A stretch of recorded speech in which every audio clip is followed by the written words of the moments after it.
बचपन से ही मुझे डॉक्टर बनने का सपना था, जो धीरे धीरे वो पूरा हुआ। इसके लिए मैं अपने माँ बाप, अपने टीचर्स को हमेशा आभारी रहूँगा। जी हाँ, ब्रजेश हॉस्पिटल एक अच्छा नाम है। यहाँ डॉक्टर साहब बहुत अच्छे हैं और काफ़ी सालों से वो प्रैक्टिस भी कर रहे हैं।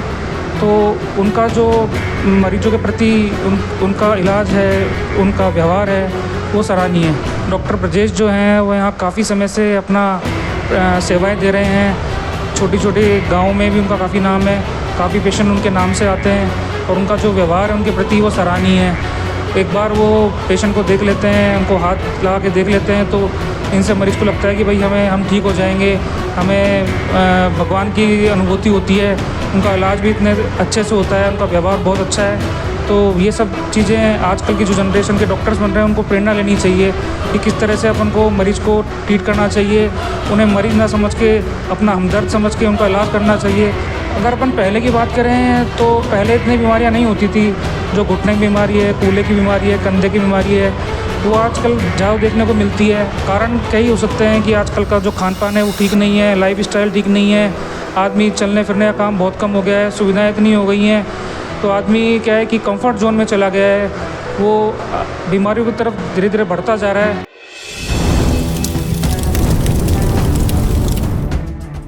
नमस्कार साथियों, स्वागत करते हैं संघर्षों से भरी कहानी में। आज हमारे साथ में डॉक्टर दिव्यांश हैं जो कि जयपुर से हैं और साथ ही साथ ये हड्डी रोग विशेषज्ञ भी हैं। हम इनके संघर्षों की कहानी के बारे में जानेंगे। आज ये ब्रजेश हॉस्पिटल में आ रखे हैं विज़िट के रूप में। इनकी जो जर्नी रही, इनका जो सफ़र रहा, उसके बारे में भी हम जानेंगे। तो डॉक्टर दिव्यांश, स्वागत है स्वर्ण करोड़ का। नमस्कार। तो बताइए सर, किस तरह से आपके सफ़र की शुरुआत हुई और आप एक डॉक्टर कैसे बने? सर्वप्रथम आपको धन्यवाद दूंगा। मैं डॉक्टर दिव्यांश, MS ऑर्थोपेडिक्स, मैं जयपुर में हूँ। रहने वाला मैं दौसा ज़िले के बांदीकुई कस्बे का हूँ, जो एक छोटी सी जगह है।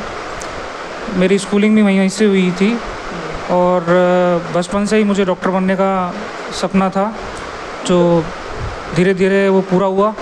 इसके लिए मैं अपने माँ बाप, अपने टीचर्स को हमेशा आभारी रहूँगा कि उन्होंने मुझे प्रेरित किया। मेरे फादर भी एक डॉक्टर हैं और काफ़ी सालों से वहाँ प्रैक्टिस कर रहे हैं और उनका भी सपना था कि उनका बच्चा एक डॉक्टर बने। तो बचपन से ही मुझे इस तरह की माहौल, इस तरह का शिक्षा मिली गई, इस तरह के संस्कार मिले गए ताकि मैं आगे चल के अपने गुरुजनों का नाम इस दुनिया में रोशन कर सकूं। क्या नाम है पिता? मेरे फादर का नाम डॉक्टर सोहन लाल जी हैं। क्या फील्ड में थे? जैसे आप ऑर्थोपेडिक्स में हैं। वो MBBS फिजिशियन डॉक्टर हैं और काफ़ी सालों से प्रैक्टिस कर रहे हैं और उनका एक अच्छा नाम वहाँ पर है। तो कहीं उनको देखकर ही डॉक्टर बनने की इच्छा तो नहीं? बिल्कुल, क्योंकि जैसे अगर बचपन में ही अगर जिस तरह का अपन माहौल क्रिएट करते हैं तो जाहिर सी बात है कि बड़े होकर वही अपन को देखने को मिलता है। तो बचपन से ही मुझे इस तरह का माहौल दिया गया। तो किस तरह का स्ट्रगल लगा आपको? आपकी जो डॉक्टर बनने का आपने सपना देखा, बचपन का सपना अपनी जगह पर था लेकिन संघर्ष अपनी जगह था, कैसा संघर्ष? देखिए, आजकल की बात करें तो आज हर फील्ड के अंदर बहुत ज़्यादा संघर्ष है, लेकिन मैं मानता हूँ कि अगर बचपन में अपन ने एक चीज़ ठान ली हो, एक लक्ष्य अपन ने निर्धारित कर लिया हो, तो कहते हैं कि हर चीज़ उसको जोड़ने में लग जाती है। बस मेरे साथ भी उस तरह का हुआ। हर कदम कदम पे चुनौती आती है, लेकिन डटकर सामना करना सबसे बड़ी बात होती है। तो मैं इसके लिए हमेशा भगवान का, गुरुजनों का, अपने माता पिता का हमेशा ऋणी रहूँगा। किस तरह की चुनौतियों का सामना करना? देखिए, पहले सबसे बड़ी बात तो ये है कि जो छोटी जगह होती है वहाँ पे इतनी सुविधाएं नहीं होती हैं जो बड़े शहर में होती हैं। चाहे वो हर तरह से हो, सुविधाएं हो, पढ़ने के संसाधन हो, आने जाने का संसाधन हो, तो वो चीज़ें नहीं मिलती। लेकिन फिर भी एक मन में एक चीज़ अगर आदमी ठान लेता है तो वो पूरी होती है। तो इस तरह के संघर्ष देखने को मिले छोटे छोटे, कि गुरुजनों का पूरा साथ मिला, भाई बहनों का पूरा साथ मिला, उस तरह का वातावरण बनाना पड़ा। तो फिर धीरे धीरे वो सब चीज़ें अपने आप हुई। आज आप ब्रजेश हॉस्पिटल में आ रखे हैं, नया नया इस्टेब्लिश हुआ है टोंक शहर में, और आप मरीजों को देख रहे हैं। किस तरह के पेशेंट्स आपको दिख रहे हैं? जी हाँ, ब्रजेश हॉस्पिटल एक अच्छा नाम है। यहाँ डॉक्टर साहब बहुत अच्छे हैं और काफ़ी सालों से वो प्रैक्टिस भी कर रहे हैं। तो उनका जो मरीजों के प्रति उनका इलाज है, उनका व्यवहार है, वो सराहनीय है। डॉक्टर ब्रजेश जो हैं वो यहाँ काफ़ी समय से अपना सेवाएं दे रहे हैं। छोटी छोटी गाँव में भी उनका काफ़ी नाम है, काफ़ी पेशेंट उनके नाम से आते हैं और उनका जो व्यवहार है उनके प्रति वो सराहनीय है। एक बार वो पेशेंट को देख लेते हैं, उनको हाथ लगा के देख लेते हैं, तो इनसे मरीज़ को लगता है कि भाई हम ठीक हो जाएंगे, हमें भगवान की अनुभूति होती है। उनका इलाज भी इतने अच्छे से होता है, उनका व्यवहार बहुत अच्छा है। तो ये सब चीज़ें आजकल की जो जनरेशन के डॉक्टर्स बन रहे हैं उनको प्रेरणा लेनी चाहिए कि किस तरह से अपन को मरीज़ को ट्रीट करना चाहिए। उन्हें मरीज़ ना समझ के अपना हमदर्द समझ के उनका इलाज करना चाहिए, ताकि उनका भी इलाज अच्छी से पूर्णतः ठीक हो जाए। और यही मेरी उनसे विनती है। डॉक्टर साहब, जैसा कि आपने बताया, ब्रजेश जी से प्रेरणा तो मिलनी ही चाहिए क्योंकि वरिष्ठ डॉक्टर हैं और काफ़ी अनुभवशील हैं। तो उनके नाम से ये हॉस्पिटल है टोंक शहर के अंदर। आप आते हैं, जो पेशेंट्स जो आते हैं सर, उनका किस तरह से ज़्यादा बीमारियां दिखाई दे रही है? ऑर्थोपेडिक्स में किस तरह से केसेस आ रहे हैं? अगर अपन पहले की बात करें तो पहले इतनी बीमारियां नहीं होती थी। जो घुटने की बीमारी है, कूल्हे की बीमारी है, कंधे की बीमारी है, वो आजकल ज़्यादा देखने को मिलती है। कारण कई हो सकते हैं कि आजकल का जो खान पान है वो ठीक नहीं है, लाइफ स्टाइल ठीक नहीं है, आदमी चलने फिरने का काम बहुत कम हो गया है, सुविधाएं इतनी हो गई हैं, तो आदमी क्या है कि कंफर्ट जोन में चला गया है, वो बीमारियों की तरफ धीरे धीरे बढ़ता जा रहा है। तो घुटने के, कंधे के, कूल्हे के जोड़ की समस्याएं दिन पर दिन बढ़ती जा रही हैं। लेकिन उस हिसाब से आजकल इलाज भी हुआ जा रहा है। आजकल ऐसा नहीं है कि घुटने की बीमारी लाइलाज हो गई है, ऐसा नहीं है।